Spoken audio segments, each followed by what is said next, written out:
안녕하십니까, 박병욱입니다. 벌써 9일이 됐습니다. 오늘 11월 9일인데 그냥 이제 조금, 그러니까 오늘 서울 시내가 좀 시끄럽게 될 것 같아요.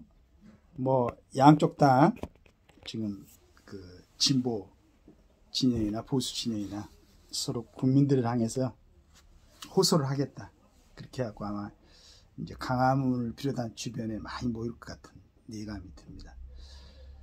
그렇지 않아도 이제 우크라이나 전쟁에 북한군이 파병이 되고 영병이라고 그러죠. 북한군의 군복을 입지 않고 자체적인 러시아군의 복장을 하고 러시아 군의 지휘를 받아가지고 이렇게 하는 걸로 알고 있는데 정말 안타깝습니다.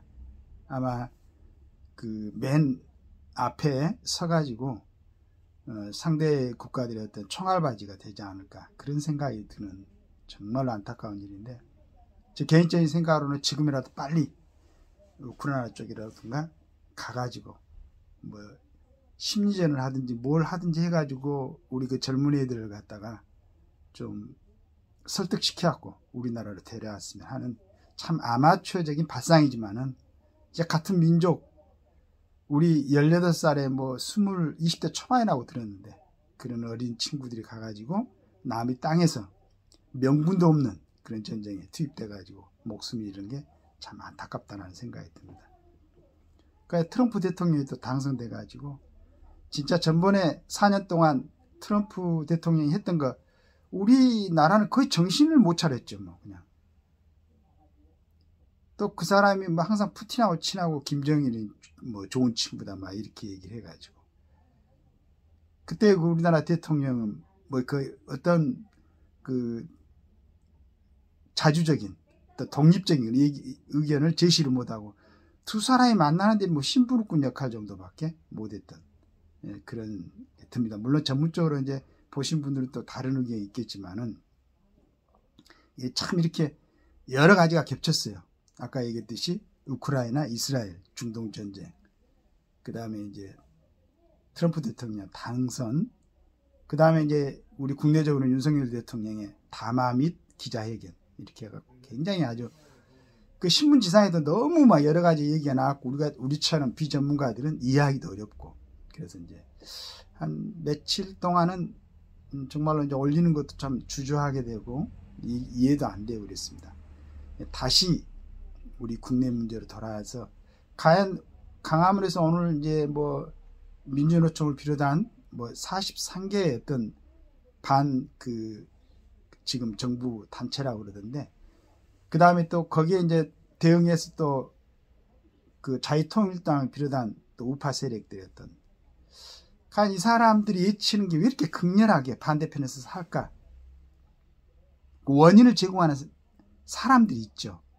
그 원인을 제공했던 사람들, 물론 이제 원인 같지도 않는 것은 원인이라 하고 그걸 부풀려서 또 이렇게 들고 일어나는 부분도 없지 않아 있습니다만은, 그래서 그 원인에 대해서 우리가 좀 자세히 한번 살펴보고 그 원인을 먼저 제거하는 게, 타의로 제거하는 것보다도 우선 본인들이 자기들을 돌아보고 왜 우리 국민들한테 이렇게 힘들게 할까, 우리가 이렇게 했을까, 왜 우리 국민들 나서야 되나, 그럼 정치 전면에 서가지고 국정에 지금 영향력을 미치고 있는 사람들이 자신을 돌아봐야 되지 않을까, 이런 생각을 하고 있는데, 조선일보에 오늘 사설의 제루에 무책임하고 단선적인 이 대표 애교 포퓰리즘, 이렇게 해가지고 지적을 해놨습니다. 물론 보는 사람에 따라서 다른 이견도 갖고 있을 수가 있겠지만은, 일단은 드러나는 여러 가지 모습으로 봤을 때 적절한 그 지적이고 재언이다. 이걸 한번 이 대표가 읽어보고 어떤 부분이 우리 국민들을 갖다가 혼란스럽게 하고 좀 화를 나게 했는가를 한번 돌아보는 그러한 길이 됐으면 좋겠습니다.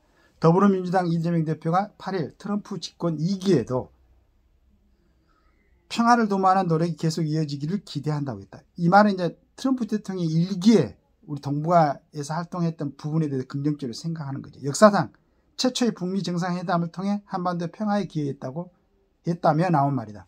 첫 집권 때처럼 트럼프가 북한의 김정은과 만나 이벤트를 해주기를 기대한다는 뜻일 것이다.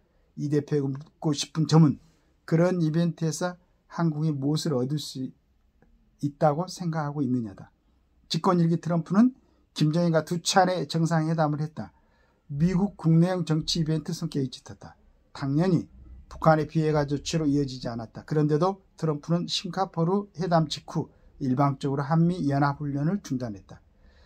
한국을 겨냥한 북한의 단거리 탄도미사일 발사도 묵인했다. 만약 트럼프가 다시 이런 이벤트를 벌인다면 미국민에게 자랑할 거리를 만들기 위해 한국민의 안보를 희생하는 선택을 할 수도 있다. 그것이 트럼프가 늘 말하는 미국 우선주의다. 트럼프가 북한 핵 보유를 인정하는 상황이 오면 이 대표는 어떻게 할 것인가?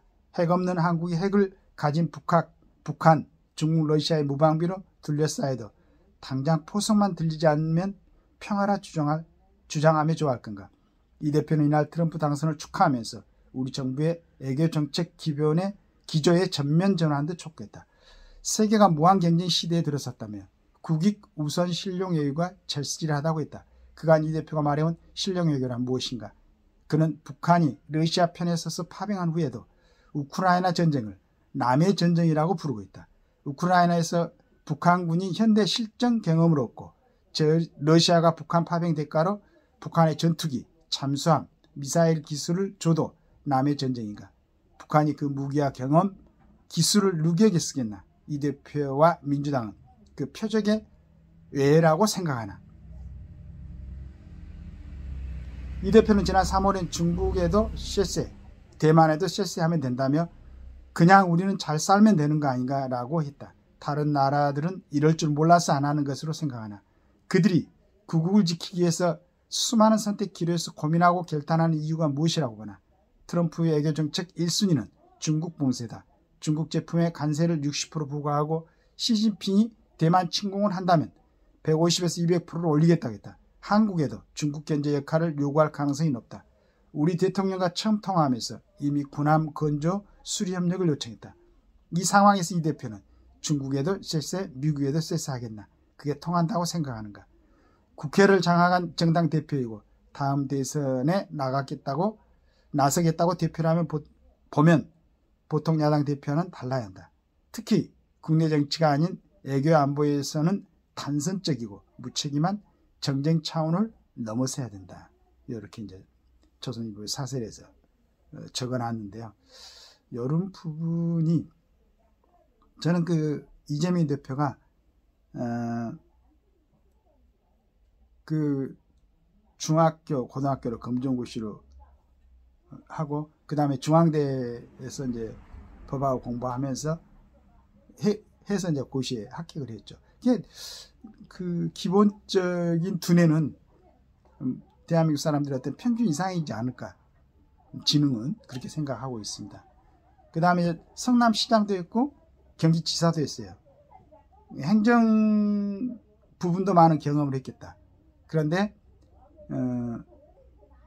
거기에서 멈췄으면은